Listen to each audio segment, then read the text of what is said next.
আমি শুনতে পারি যে আপনারা এই ছাত্ররা রাস্তার পরে সন্ধ্যার পরে দোকানে আড্ডা মারতেছে, এই সৈনিকরা আপনারা ব্যবস্থা নেবেন।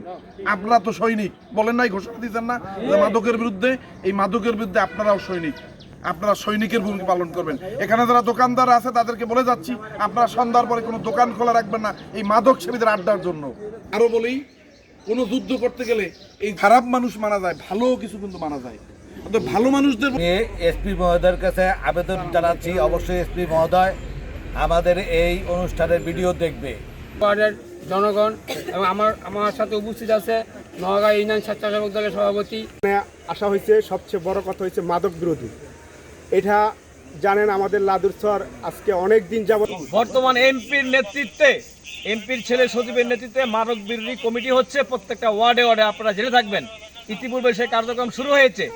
নির্বাহী অফিসার এবং সোনারগাঁ থানার ভারপ্রাপ্ত কর্মকর্তা জনাব মহিবুল্লাহ স্যারের শক্ত নেতৃত্বে সোনারগাঁয়ে এই মাদক বিরোধী কর্মকাণ্ড শুরু হয়েছে, যেটা সুফল ইতিমধ্যেই জনগণ পেতে যাচ্ছে। ওসি মহোদয় সাহেব উনি উপস্থিত আছেন, আমাদের বিশিষ্ট শিল্পপতি বাবু ভাই আছেন, আমাদের সোনারগাঁ ইনচার্জ মহিবুল্লাহ ভাই আছেন, আমাদের গণ্যমান্য এলাকার ওয়ার্ড মেম্বার, আমাদের যেহেতু আমার সাধারণ সম্পাদক উনি বলেছে যে যারা চেয়ারম্যান ক্যান্ডিডেট, যারা মাদক বিরোধী তারা কথা বলছে না।